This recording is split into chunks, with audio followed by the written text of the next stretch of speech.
विज्ञान संकाय की द्वितीय वर्ष यानी कि बीएससी पार्ट सेकंड की रसायन शास्त्र की कक्षाओं के वीडियो लेक्चर डालने के क्रम में हम भौतिक रसायन शास्त्र के वीडियो लेक्चर श्रृंखला में इलेक्ट्रोलिसिस अध्ययन कर रहे थे और उसके अंदर हम ट्रांसपोर्ट नंबर पे पहुंचे थे। ट्रांसपोर्ट नंबर के बाद उनको ज्ञात करने की विधियां पढ़ रहे थे। इसमें से टॉर्क मेथड पढ़ ली और सेकंड हमने चल सीमा विधि या मूविंग बाउंड्री मेथड को पढ़ा था। पिछली वीडियो में हमने मूविंग बाउंड्री मेथड के बारे में पूर्ण रूप से अध्ययन किया। उसमें हमने ये देखा कि मूविंग बाउंड्री मेथड जो है क्या चीज़ है, किसने खोजी, किस प्रकार से काम करती है, क्या इसकी थ्योरी है, और उसके बाद हमने उसके ऐपरेटस को समझा। ऐपरेटस को समझ करके अब आज के वीडियो में हम मूविंग बाउंड्री मेथड या चल सीमा विधि के द्वारा किस प्रकार से ट्रांसपोर्ट नंबर का कैलकुलेशन किया जा सकता है वो देखेंगे। तो ट्रांसपोर्ट नंबर का कैलकुलेशन कर रहे हैं हम मूविंग बाउंड्री मेथड के। तो हम पहली स्लाइड को देखते हैं। Number 1 point, let displacement due to passing electricity is equal to L centimetre. कुछ एज्यूम कर रहे हैं हम इस विधि में और एज्यूम करके आगे कैलकुलेशन करेंगे। तो पहला बिंदु कह रहा है, माना कि विद्युत प्रवाहित करने पर विस्थापन होता है बराबर L सेंटीमीटर। L सेंटीमीटर के बराबर विद्युत प्रवाहित करने पर विस्थापन होता है। Point number 2, area cross section of the tube is equal to A centimetre square. जो चल सीमा विधि के अंदर ग्लास की ट्यूब काम में ली थी, वर्टिकल ट्यूब काम में ली थी, ऊर्ध्वाधर जो ट्यूब है, नलिका है ऊर्ध्वाधर, उसका एरिया क्रॉस सेक्शन है, काट क्षेत्रफल है, वो A है, कैपिटल A काम में लिया है सेंटीमीटर स्क्वायर में। तो विद्युत प्रवाहित करने पर जो डिस्प्लेसमेंट हुआ वो L सेंटीमीटर है और ऊर्ध्वाधर नलिका का काट क्षेत्रफल है वो A सेंटीमीटर स्क्वायर है। तो तीसरे बिंदु में कहेंगे, अतः वॉल्यूम डिस्प्लेस्ड बाय बाउंड्री, अतः सीमा के द्वारा विस्थापित आयतन। तो सीमा A डैश से B डैश तक विस्थापन हो रही हैं, गति करती हैं।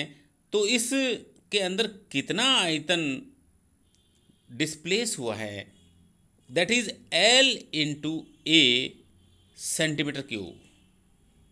विस्थापन इंटू काट क्षेत्रफल वॉल्यूम को इंडिकेट करता है, सो L into A centimetre cube, ये उसके वॉल्यूम को दिखाएगा।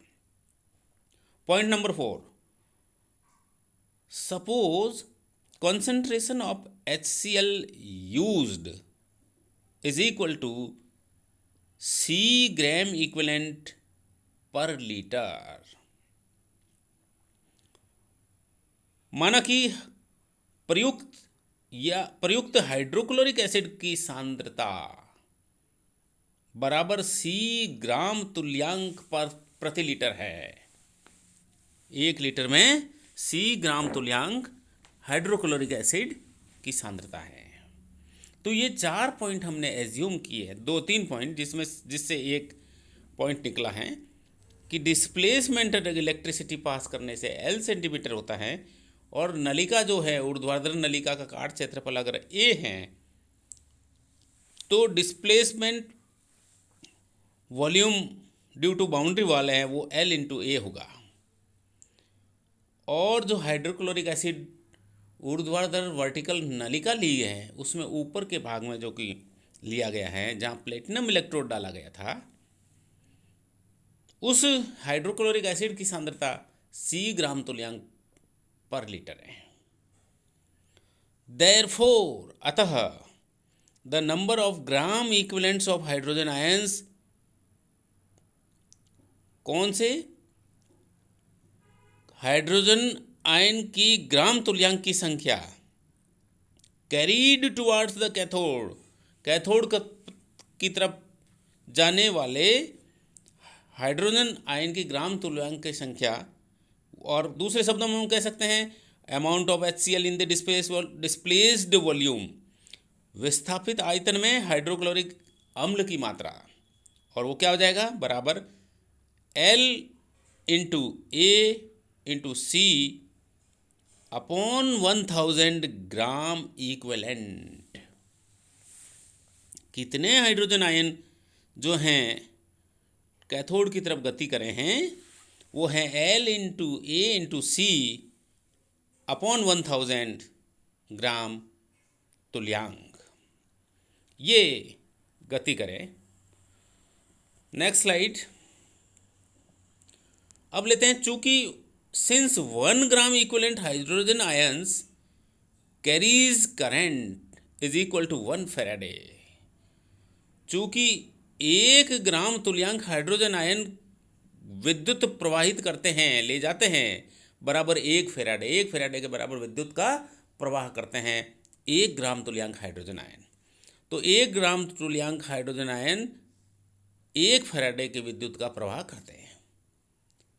Therefore, total electric current carried by H ions, तो इसलिए हाइड्रोजन आयन के द्वारा प्रवाहित की गई कुल विद्युत धारा हो जाएगी L into A into C upon 1000 Faraday. तो ये विद्युत धारा हो गई, चूंकि 1 फैराडे 1 ग्राम इक्विवेलेंट ले जाते हैं, तो टोटल इलेक्ट्रिक करंट सीधी सी बात है L into A into C upon 1000, कितनी कॉन्सेंट्रेशन है उससे दे दी। This is equation number 1। Now since applied electric current is equal to Q coulomb, लगाई गई विद्युत धारा कितनी है, Q कूलम्ब है। Therefore Q upon F is equal to faraday, coulomb इसको फैराडे में कन्वर्ट कर दिया। This is the equation number 2, और ये समीकरण नंबर 2 है। लगाई गई विद्युत धारा, प्रवाहित की गई विद्युत धारा Q कूलम्ब है, तो फैराडे में कन्वर्ट करें Q upon F Faraday. Hence transport number of hydrogen ions that is T positive, तो हाइड्रोजन आयन का अभिकंपनांक अर्थात T positive is equal to electric current carried by H ions upon total amount of current. तो hydrogen ion का अभिकंपनांक T positive क्या हो गया, हाइड्रोजन आयंस के द्वारा प्रवाहित की गई विद्युत धारा डिवाइडेड बाई कुल करंट की मात्रा, कुल विद्युत की मात्रा। तो T positive is equal to हो गया L into A into C upon 1000 divide by Q upon F, divide by Q upon F। तो समीकरण 1 से और 2 से वैल्यू रख दी हमने इसमें, L into A into C upon 1000 divide by Q upon F। So next slide please. So T positive is equal to L into A into C into F upon 1000 into Q, Q upon F था तो 1000 upon Q हो गया, F upon Q हो गया। Now since 1F is equal to 96,500 coulombs, 1F is equal to 96,500 coulomb होता है, तो T positive या transport number of cations is equal to L into A into C into 96,500, F की जगह 96,500 लिख दिया upon 1000 into Q। Therefore T positive is equal to क्या हो गया, L into A into C into 96.5 upon Q होगा। ये 1000 यहाँ पे नहीं आएगा, ये टाइपिंग मिस्टेक है, तो इसको काटो आप।